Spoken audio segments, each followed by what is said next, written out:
Welcome, fellow adventurers, to Session 0 of Primeval Arena, starring Brutus Bonescale. Now, diving right into the character build of Brutus, he will be of the ancestry of lizardfolk, an uncommon ancestry, where he will gain 8 hit points. His size will be medium. He will have a land speed of 25 feet. And he'll get a free boost as well as a boost into strength and wisdom with a flaw in intelligence. His starting ancestry languages are Common and Uruxi. His special abilities is Claws and Aquatic Adaptation.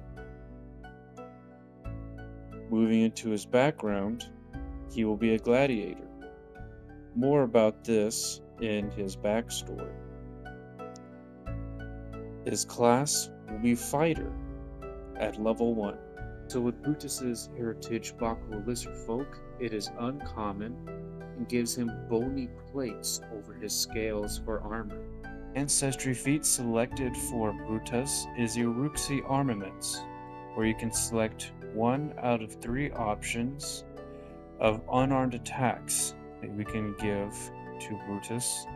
The class feat that I have selected for Brutus is Snagging Strike, which is an action, and the requirement is to have one hand free and your target is within reach of that hand. You combine an attack with quick grappling moves to throw an enemy off balance, as long as it stays in your reach. Make a strike while keeping one hand free. If this strike hits, the target is off guard until the start of your next turn, or until it's no longer within reach of your hand, whichever comes first. Next, we have his attribute scores. So his strength will be +4, his constitution +0, wisdom +2, dexterity +1, intelligence +0, and charisma +2. For Brutus's defensive capabilities, he will be starting with 18 HP, as well as having an AC of 18 from his Bakuo Bony Plates, which give him an item bonus of +4 and a dexterity cap +1, and has the Aqua Dynamic and Comfort traits.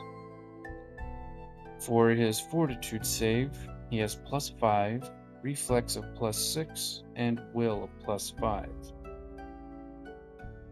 For Brutus's offensive capabilities, he has a Perception of +7, he has Lizardfolk Claws, which has the Unarmed, Agile, Finesse, and Lizardfolk traits. He gets his +4 Strength and Expert Proficiency bonus to his attack rolls, and his claws deal 1d4 damage. For Lizardfolk Fangs, he has a 1d8 for damage.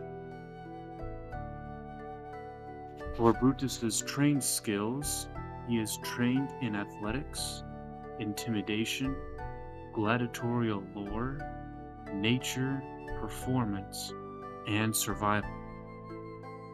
For the remaining feats that Brutus will be starting with is Aquatic Adaptation. Your reptilian biology allows you to hold your breath for a long time.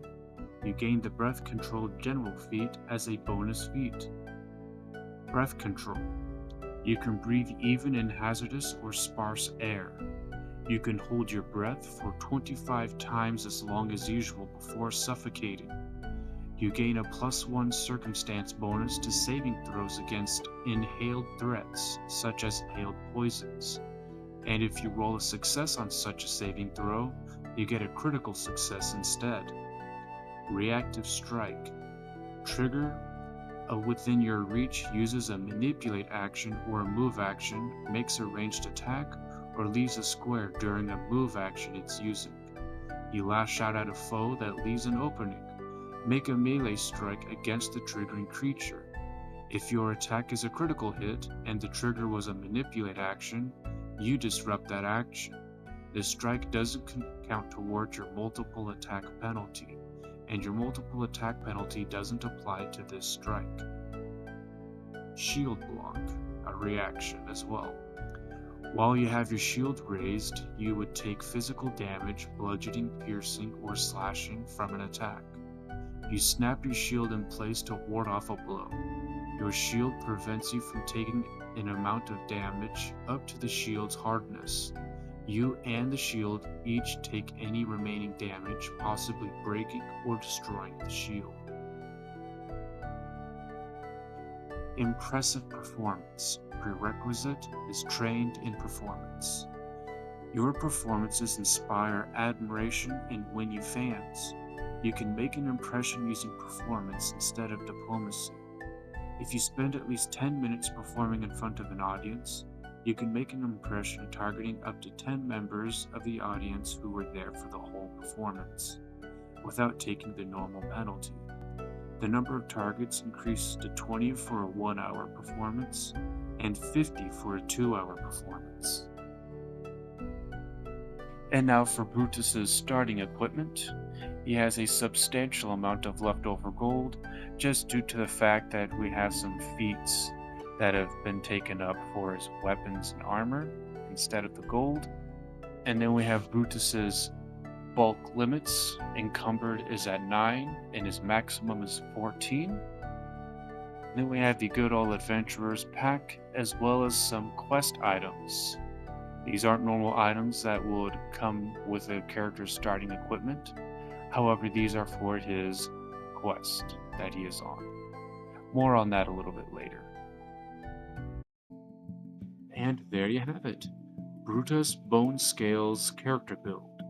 He is very much a melee fighter, specializing in unarmed attacks, as well as being unarmored, technically, using medium armor for his bone-plated scales.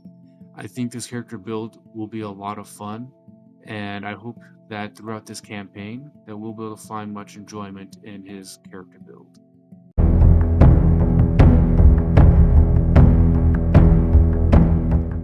After decades of bondage in the town of Bergamosh, it's now been 3 months since young Brutus and his tribe, the Razorclaws, had successfully fought to be free from their orc captors.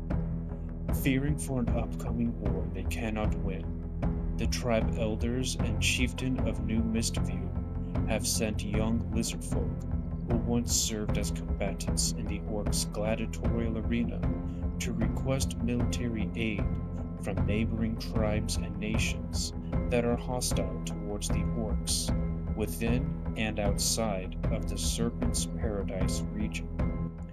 Brutus will be sent to the east to visit the Dwarves in the bone-chilling region of mountains known as the Land of Desolation. Thank you so much for watching. I hope you enjoyed the character build of Brutus Bonescale. Be sure to comment down below any other unarmored or natural armored weapon character that you have ideas for. And with that, join the party. Like and subscribe this video, and I'll see you guys in Session 1 of Primeval Arena.